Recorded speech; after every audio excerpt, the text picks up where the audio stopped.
বিক্রি হচ্ছে মেডিকেল কলেজগুলোর মধ্যে থেকে, এ কথা আমরা লোকের মাধ্যমে মিডিয়া। দেখুন, এটা মানুষের অস্তিত্ব রক্ষার লড়াই। পশ্চিমবঙ্গে মা বোন কোনো মানুষ কারোর কোনো সম্মান নেই এখানে। এখানে যে কোনো সময় আসতে পারে রাস্তায় তৃণমূলের লোকেরা, এখানে মারতে পারে, আপনাদেরকেও মারতে পারে, আমাদেরকেও মারতে পারে না। এখানে কারোর সেফটি আছে, নিরাপত্তা আছে না, কোনো সম্মান আছে। তো আমাদের সম্মান রক্ষার লড়াই আমাদের সবাইকে করতে হবে। এটা ভারতীয় জনতা পার্টি বলে নয়, আমরা একজন সাধারণ নাগরিক হিসাবে এখানে এসেছি। বাংলাকে বাঁচাতে হবে, ভারতবর্ষকে বাঁচাতে হবে, এবং যেভাবে সম্মান সারা পৃথিবীর কাছে আমাদের নষ্ট হয়েছে, সেই সম্মানকে ফিরিয়ে আনতে হবে। আরজিকরের ঘটনা ইতিমধ্যে 11 দিন অতিবাহিত হয়ে গেছে। আজকে বিজেপি সাংসদ এবং বিধায়করা তাদের যে ধর্ণামঞ্চে অবস্থান করছেন এবং তারা এই ধর্ণামঞ্চের মধ্য দিয়ে তারা একটা সুবিচার চাইছেন, পদত্যাগ।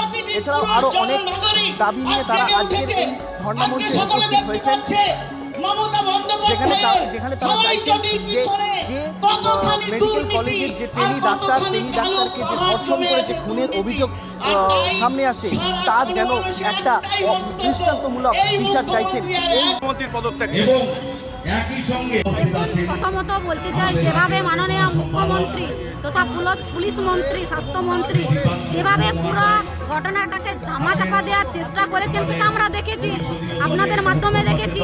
সেখানে আরজি করে যে সেমিনার হল, সেখানটা ভাঙা হয়েছে, সেখানের যা কিছু প্রমাণ সব লোপাট করা হয়েছে, এইসব দেখে আমরা ভালোভাবে বুঝতে পারছি এই রাজ্যের মুখ্যমন্ত্রী পুরো ঘটনাটাকে ধামাচাপা দিতে চাইছেন।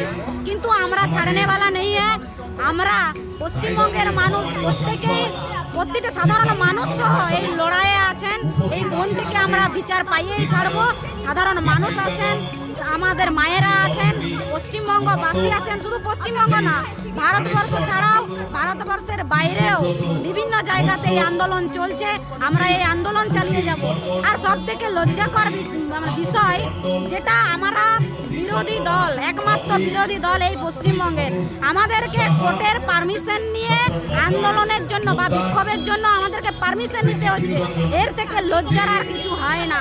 এই মাননীয় মুখ্যমন্ত্রী যেভাবে এই পশ্চিমবঙ্গ সরকারকে চালাচ্ছেন, তাতে করে উনি জেনে রাখুন ওনার পতন অবশ্যম্ভাবী।